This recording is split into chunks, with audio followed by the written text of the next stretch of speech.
Hi guys, so I'm here with my reading wrap up for the month of June. I managed to read 10 books in June. I'm really happy with the books that I got read. The first book that I managed to read was Savaged by Mia Sheridan.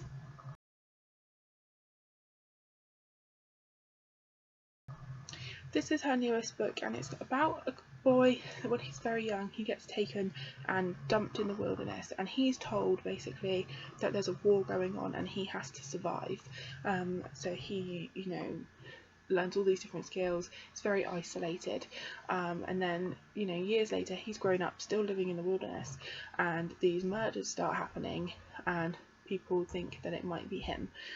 So then a wilderness expert is sort of brought in to try and speak to him, and it goes from there. It was really, really good. It is a romance. It's not my favourite book by her. That is still Archer's Voice, but it was a really, really good book, and I really, really enjoyed it. I gave that 4.5 out of 5.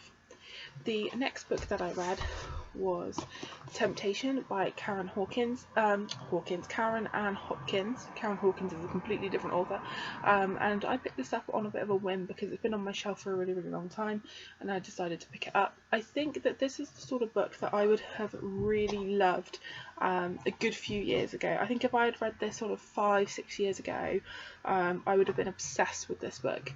As it was, I enjoyed it but didn't love it. I'd probably give it around the 3 out of 5 mark. It is YA.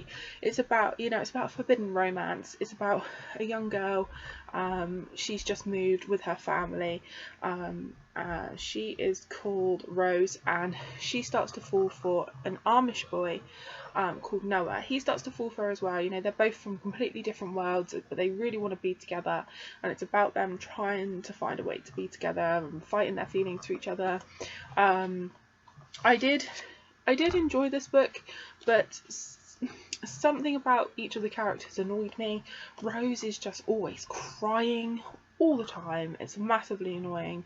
And Noah wants Rose to become Amish, and he doesn't ever really consider changing for her. It's all she has to change for him. It is the first book in a series. I am tempted to continue the series, but I'm not in a hurry to do so. Like I say, I just think it might be something that, I don't want to say I've outgrown completely, but I just think I'd have enjoyed it more a good few years ago. But yeah, did read that. And then this month, I was in a really big Lisa Kleypas reread mood. I don't know why. It wasn't that I was in a slump as per se, but I was like, I just really want to read some Lisa Kleypas, and obviously I'm pretty much caught up on all of Lisa Kleypas's historical books. There is a couple I've got to read, but I was like, I really want to reread a couple. So I did. I think I reread 4. Yes, I reread 4 Lisa Kleypas books this month. They were Devil in Spring and Marrying Winterbourne. They are from her Ravenel series, and then I reread Someone to Watch Over Me, which is the first book in her Bow Street Runners series, and I reread Midnight Angel.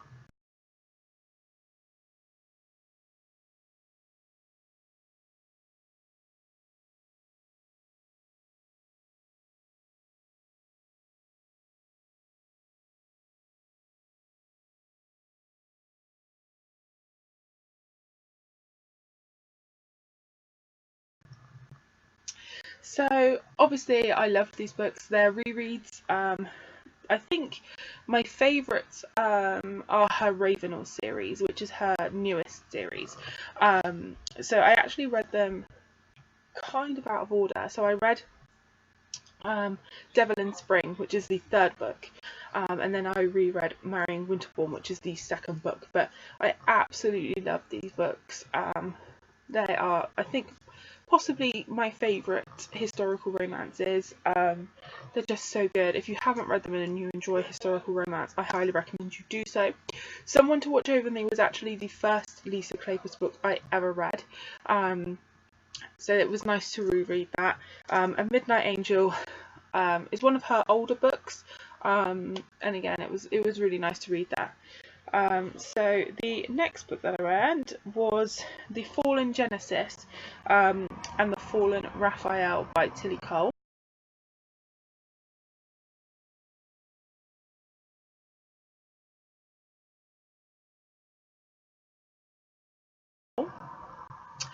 So The Fall in Genesis was the prequel novella for Tilly Cole's new series, and Tilly Cole is the author of the Hades Hangman, which is one of my favourite series of life. So this is her new series, and she did say that you have to read the novella before you read Raphael, just because otherwise a lot of what happens in Raphael won't make sense. And I definitely agree with that. I did definitely enjoy both books. I would probably give both sort of the 4 out of 5. It's not as good as her Hades Hangman series, but what is? But it is very dark, very twisted, and very triggering.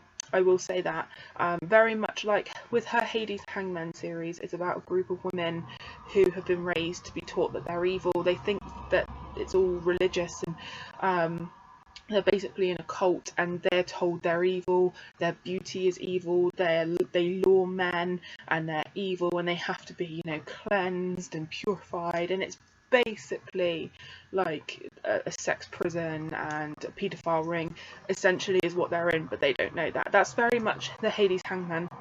It's quite similar with The Fall in Genesis, except that it's young boys. So they are in an orphanage that's run by, you know, Catholic priests, and they are sort of, some of them are told that they are basically evil, and they get taken to purgatory, which is where they are tortured and abused, and in The Fall in Genesis, it's how they escape.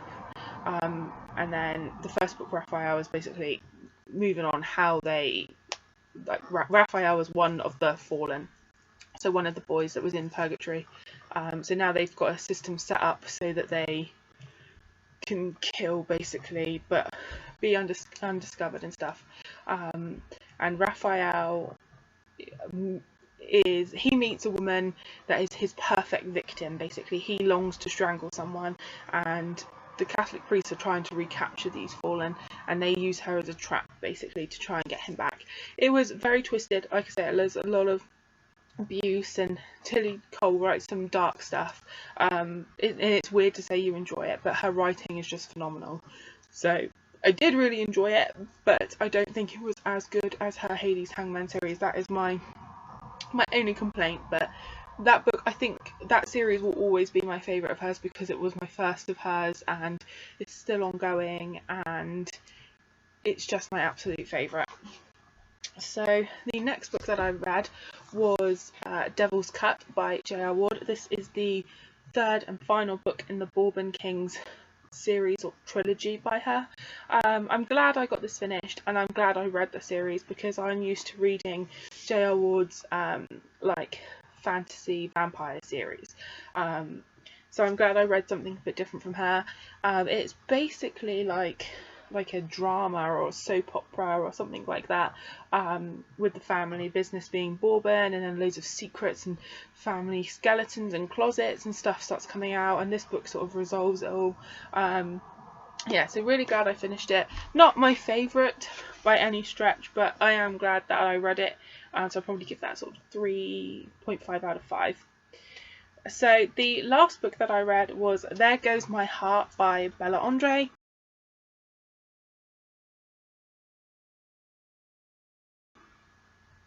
It's funny, when I was reading this, I was doing a weekly vlog, and I could never remember the name of the book, and I think it's because it reminds me of a song from the film Music and Lyrics with Hugh Grant and Drew Barrymore. If anyone remembers that film, at the beginning there's a song that goes, "Pop Goes My Heart," and I used to love that song. So yeah, I could never remember the name of this book. This is the latest book in her Sullivan series. If you followed my channel or my blog for a long time, you know that I really enjoy the Sullivan series. It's a big family, and each book is about a different member of this huge family across America. So we had, like, I think the San Francisco Sullivans, I think it says the Maine Sullivans, they're all sort of all over, and then each one, a different member of the family finds romance, and they're just really cute. This was kind of an enemies to lovers type story. We met Zara and Rory in the previous book, and they work in the same building, and they're always kind of winding each other up, and sparks sort of fly, and it was really nice. Not my favourite of the Sullivans, books by any stretch of the imagination, but it was cute and it was fun and I really enjoyed it, so I'd probably give it about 4 out of 5. So yeah, that's all the books that I managed to read in June. Like I say, I feel like I cheated a little bit with the rereads of Lisa Kleypas, and I can't believe I managed to reread 4 of her books, but I really enjoy them, and that's just what I fancied reading. So yeah, that's everything that I read, guys. Hope you enjoyed, and I'll see you all soon. Happy reading.